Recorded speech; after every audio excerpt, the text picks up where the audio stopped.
এটা তো ভিডিও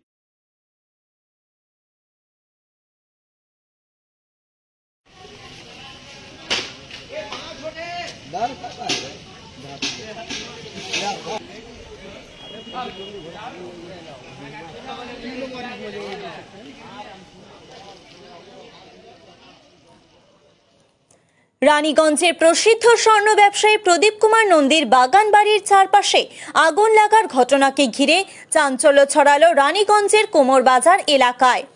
ঘটনা প্রসঙ্গে জানা যায়, এদিন রাত্রি প্রায় 7টা নাগাদ এই আগুন লাগার ঘটনার লক্ষ্য করে স্থানীয় এলাকার বাসিন্দারা।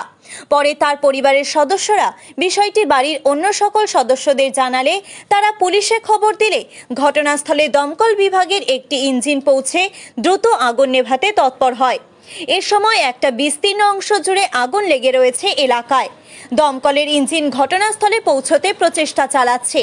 স্থানীয় এলাকার মানুষজনদের দাবি, যেখানে এই আগুন লাগার ঘটনা ঘটেছে সেখানে পাইপ নিয়ে যাওয়ার ব্যবস্থা এখনো করা যায়নি।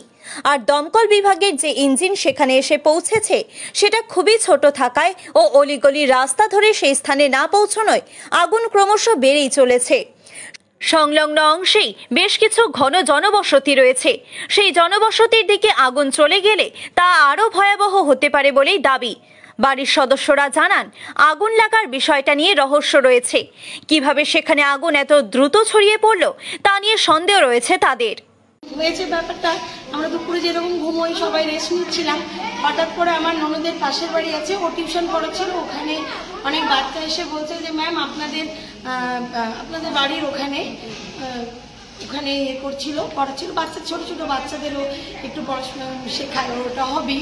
তো ওখানে বাচ্চারা এসে বলছে ম্যাম আপনাদের বাড়িতে, বাচ্চার মারা বলছে যে আপনাদের বাড়িতে আগুন লেগেছে। তো ও বেরিয়ে যেয়ে দেখছে যে জাস্ট আমাদের বাড়ির যে দেওয়ালটা আছে বাউন্ডারি। আমি দেখলাম বলতে আমি তো বাড়িতে ছিলাম, আমার বাড়িতে, তো তখন আমার দুটো বাড়ির পাশের একজন বাচ্চার মা, সে আমাকে ফোন করে বলছে যে ম্যাডাম আপনাদের বাড়ির পেছনের দিকে আগুন লেগে গেছে। ওরা মানে আমার বাড়িটা যেহেতু কাছে, ওরা দেখতে পেয়েছে। তো আমি বেরিয়ে দেখি যে আমাদের বাড়িতে নয়, পেছনে। কিন্তু সমস্যাটা হচ্ছে যে বড় বড়, আমাদেরও বাগানে বড় বড় গাছ আছে, ওদেরও বড় বড় গাছ, এবার ওই গাছের থেকে আগুনটা চলে আসবে সেই ভয়টা ছিল।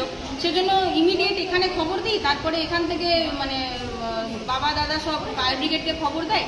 আগুনটা অলরেডি অনেকটা ছড়িয়ে। রানীগঞ্জ থেকে সুরজিৎ বাউরির রিপোর্ট, টিভি নিউজ 10।